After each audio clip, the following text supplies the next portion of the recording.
नमस्कार, A to Z update Atharva creators या YouTube चॅनेलमध्ये तुमच्या सर्वांचे स्वागत। चॅनेलवर नवीन असल्यास सबस्क्राईब करा, लाईक करा आणि बेल आयकॉनवर क्लिक करा। लाडकी बहीण योजना या संदर्भात काही नवीन अपडेट आहे। अर्जामध्ये काही त्रुटी झाल्या किंवा अर्ज रिसबमिट कसा करायचा, यानंतर या योजनेचा दुसरा हप्ता कधी मिळणार आहे, तर या संदर्भात आपण माहिती पाहूयात। तर लाडकी बहीण योजना यासाठीचे फॉर्म भरणे चालू आहे। ज्या महिलांचे फॉर्म अप्रूव्ह झालेले आहेत अशा महिलांना पहिल्या टप्प्यामध्ये पैसे मिळालेले आहेत। ते जुलै आणि ऑगस्ट अशा 2 महिन्यांचे मिळून 3000 रुपये मिळालेले आहेत।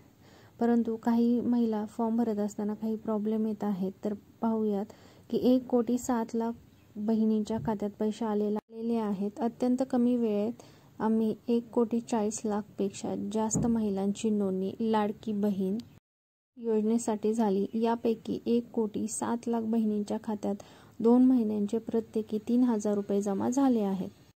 पुढे ते काय म्हणाले की आमचे सरकार देणारे आहे, हे घेणारे सरकार नाही। काही लोक त्यांच्या खात्यातून पैसे काढून घेतील। मी शब्द देतो की 2 हप्त्यांचे 3000 रुपये ऑगस्टमध्ये आले, पण आता पुढच्या 2 हप्त्यांचे पैसे सप्टेंबर महिन्यात जमा होतील, असं मुख्यमंत्री एकनाथ शिंदे यांनी आज स्पष्ट केलं आहे।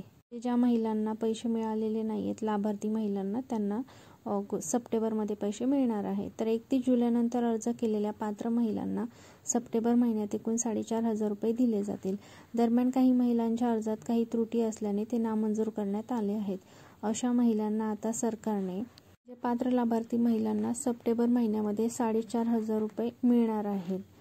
परंतु काही महिलांच्या अर्जामध्ये काही त्रुटी असल्यामुळे ते नामंजूर म्हणजे रिजेक्ट करण्यात आलेले आहे।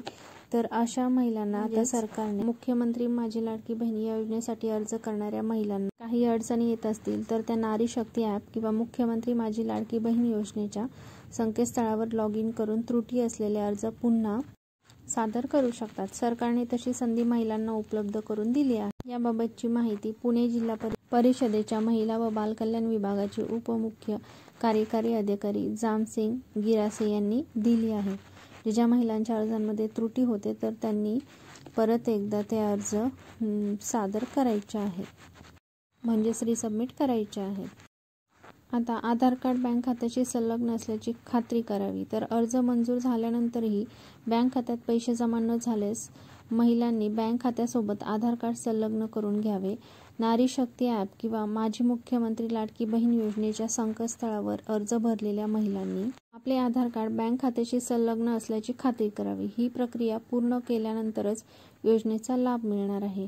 कारण हे जे पैसे आहेत हे ऑनलाईन येणार आहे, DBT मार्फत येणार आहे। त्यामुळं तुमच्या बँक अकाउंट हे सीडिंग आहे का, आधारला सीडिंग आहे का किंवा संलग्न आहे का, हे चेक करावं लागणार आहे, तरच पैसे येणार आहे। तर अर्जाची सद्यस्थिती डिसअप्रूव्ह अशी दिसत असल्यास आपल्या भ्रमणध्वनीद्वारे नारी शक्ती ॲपवर किंवा मुख्यमंत्री माझी लाडकी बहीण योजनेच्या संकेतस्थळावरून लॉग इन करून एडिट या ऑप्शनवरून कागदपत्रांची त्रुटी दूर करून अर्ज पुन्हा अपलोड करावे, म्हणजे रिसबमिट करावे। तर ज्या महिलांनी अंगणवाडी सेविका अथवा सेतू सुविधा केंद्रातून अर्ज भरला असेल त्यांनी देखील त्यांच्या खात्यावरून अर्ज एडिट करून त्रुटी दूर करता येणार आहेत आणि करून घ्यावेत असं सांगितलेलं आहे।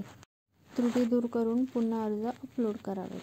तर ज्या महिलांचे अर्ज भरायचे राहिलेले आहेत, मुख्यमंत्री लाडकी बहीण योजना यासाठी ज्यांनी अर्ज भरलेले नाही तर त्यांनी लवकरात लवकर अर्ज भरून घ्या आणि या योजनेचा लाभ घ्या। धन्यवाद।